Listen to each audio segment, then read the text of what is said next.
Good morning, everybody. I will echo Marissa and welcome you to the fun. We are thrilled that you could join us today. I'd also just like to give a warm thank you to Brand Innovators. I've gotten an opportunity to learn more about this organization over the last few months, and what a gem they are to our community, to our professional community. The fact that they have been able to bring together a collection of brands, of businesses, of thought partners, all for the benefit of learning, sharing, and gaining insights is fantastic. And I think that you're going to get a lot out of today.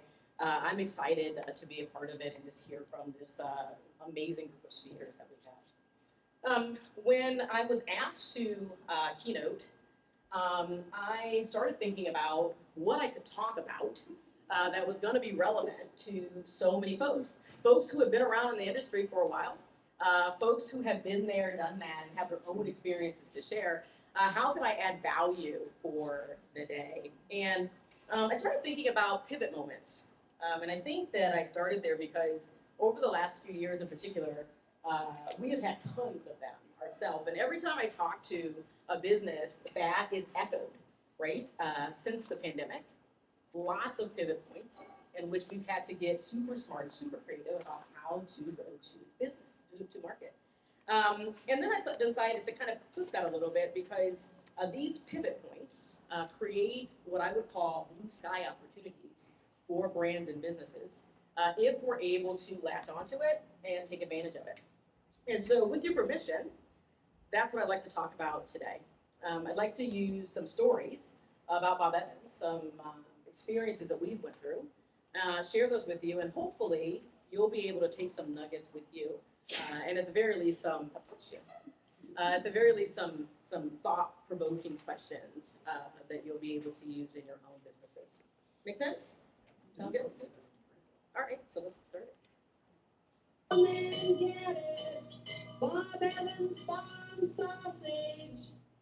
So obviously a brand with a really, really, really long history. How many Ohioans do I have? Perfect. So you are my people. Right? I am born and raised in Ohio. And when I started at Bob Evans over 12 years ago, I used to say if you tripped and fell, you would land inside of a Bob Evans restaurant. Because the restaurant had almost 200 locations here in Ohio. And likewise, if you opened a refrigerator in the homes of Ohio folks and you pulled out the meat drawer, you're likely to find a roll of Bob Evans sausage wrapped in this beautiful gingham packaging, right? When I grew up, that was a staple. And that's how we went to market for over 75 years. We had a restaurant business. We had a consumer package company. And we also had a food service business. Until, as you can imagine, we had to make a pivot. So in 2017, these were the headlines that were up, that graced the news, that we were selling Bob Evans restaurants. And then shortly after that, we were acquired by Post Holdings, where our food service business was peeled off and sent to our sister company, Michael Foods, who are experts in that space. And we became solely dedicated to retail CPG. There is nothing that I could talk about today that was more pivot provoking than this, a divestiture of this size. It changed everything about our organization. It also created, as you probably guessed, a blue sky opportunity for us to think differently about our brand and our business. So we started asking ourselves questions. Who were we, right? Who do we want to be? That was kind of top of mind for everyone. What do we want to sell? Now that we were no longer intimately connected to a regional restaurant company, did that create new opportunities for us? And I think for those of us who were around during this part, there was a healthy weight attached to it, and frankly some urgency as we had a responsibility to our stakeholders. And if I'm being completely and utterly dramatic, as only good marketers can be. It felt a little bit like trying to land an airplane on an aircraft carrier. All right, so there was a need to get it right there was a need to be fairly specific about where we're going, what we were trying to accomplish so that we could lead the organization and deliver on our commitments. And I won't pretend that the dangers of getting it wrong were the same as what would happen if this guy doesn't stick the landing.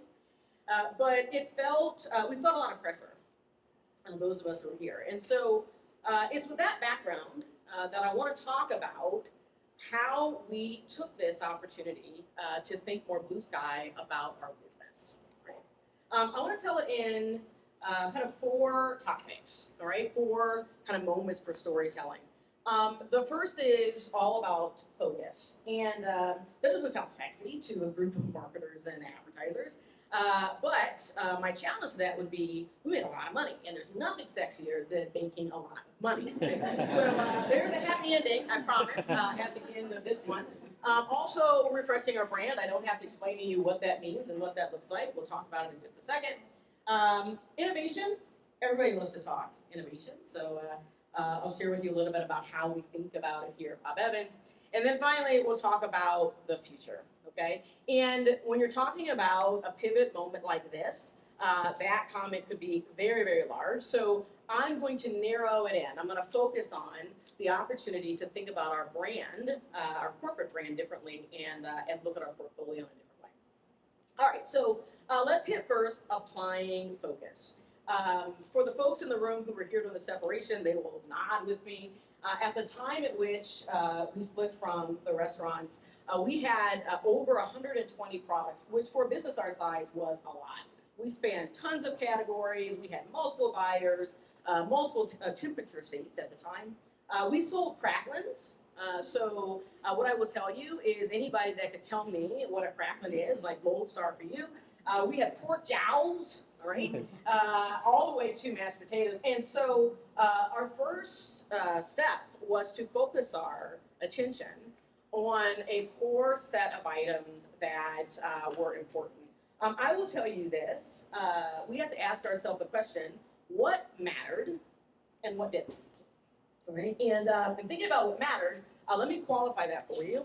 First of all, it had to make money. I know that seems like it's a given, but I've been around for a long time, 25 years, and what I will tell you is that all of us have heard people refer to strategic projects, which best I could tell means things that don't make money, but we want to do anyway, right? So what I did, we had to get rid of all of that. There are no pet projects, no precious projects, and we had to really be critical about what business we wanted to be in, where the future was, like where growth was going to happen.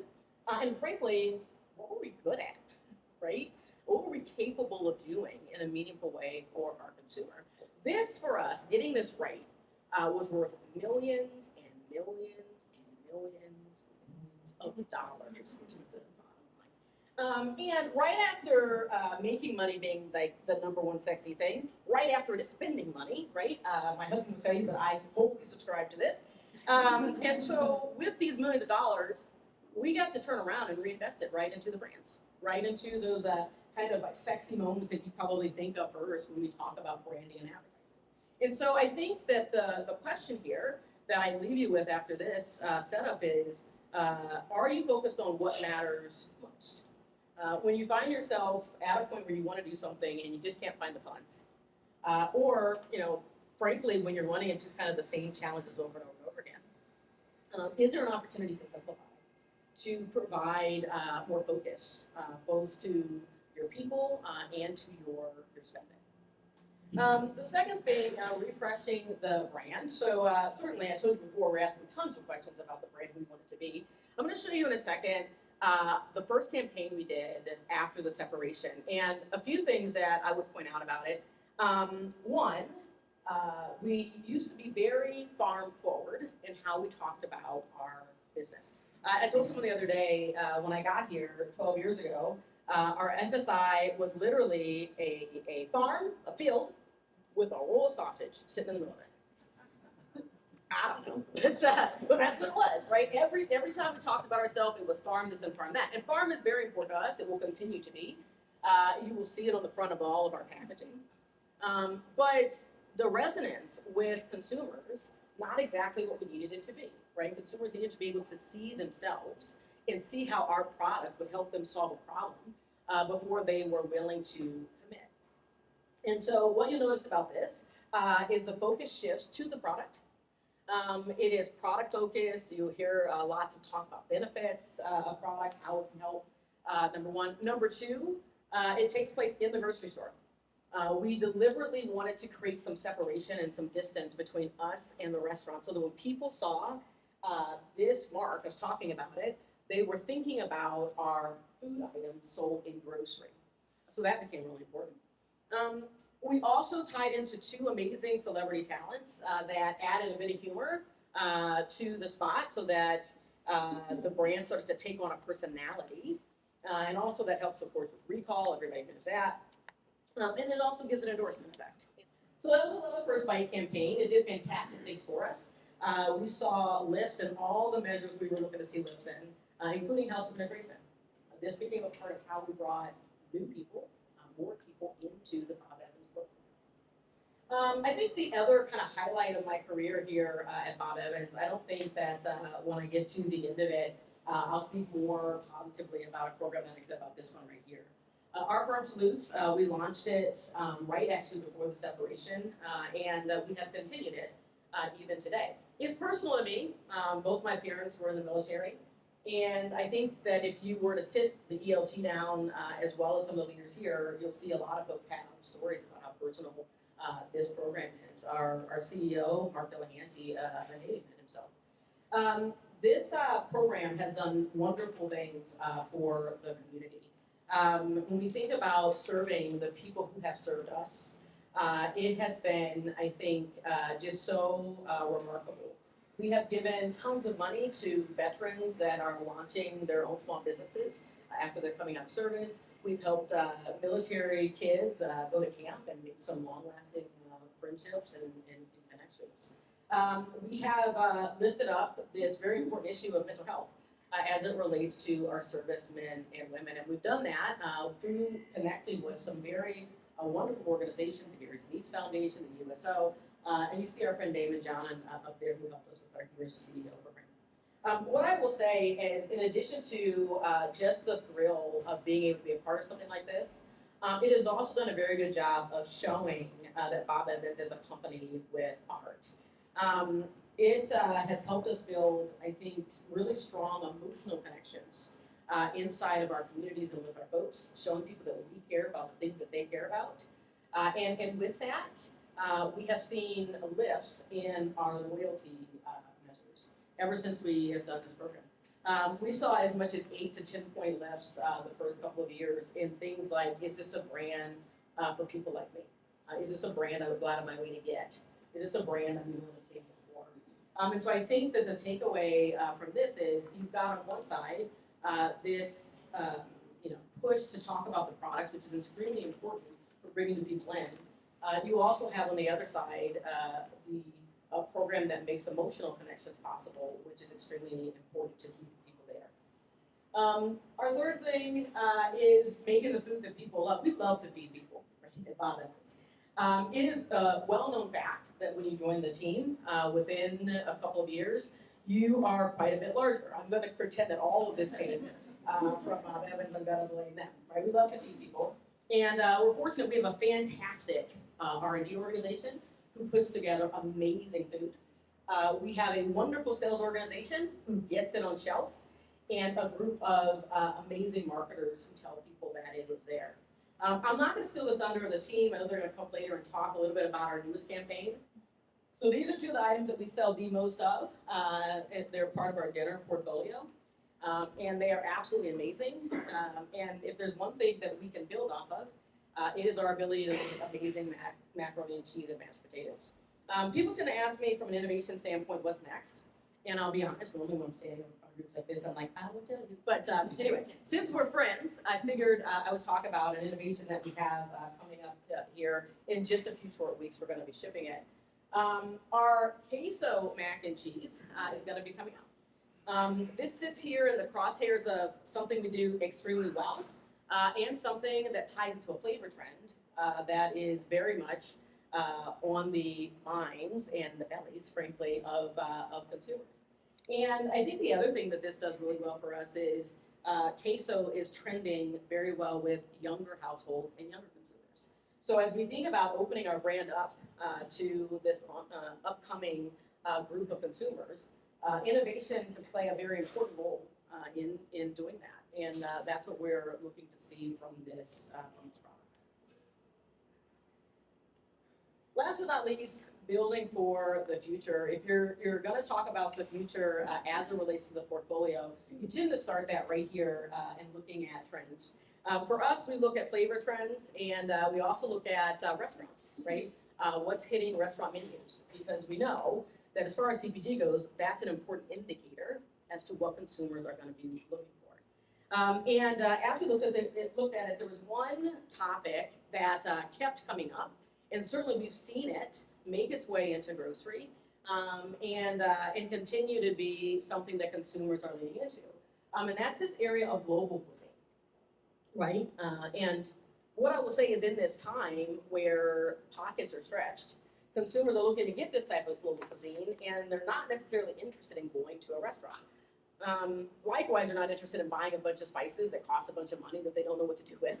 So this creates an amazing opportunity for brands.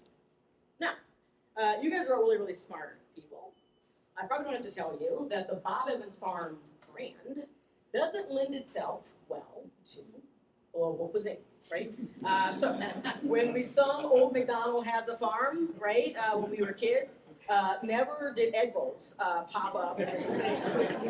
So we wouldn't have a lot of credibility in this space with Bob Evans. So the blue sky opportunity is, are we going to go after it? And if we are going to go after it, how we're going to go after it. So Wanderlust is in test right now. You can find it at Target and at Kroger. We're super excited about this. We've had tons of fun with it, speaking to a new audience differently than how we would ever talk about Bob Evans. Getting into new flavors. A lot of us are hanging out by the kitchen, just hoping they're going to make some of these products because they're delicious. And I think for us, it's very stretching, right? It's a space that is so very different that it causes us to think different daily. And I think that that's really the learning here, right? How can we break out of the mold, the things that we're so familiar with, the challenges that we have daily and we're so intent on fixing? How can we break out of it and do something completely different? And this has been just a lot of fun to work on. I will also tell you they're so go ahead and give them a try next time you find yourself at Target and so those are our stories. My hope is that there are gems in there that may apply every day to the challenge that you're having. That maybe there are questions that I've talked about up here today that we've had to answer, and frankly that we continue to answer, that as you think about them, they may be thought-provoking for your own businesses.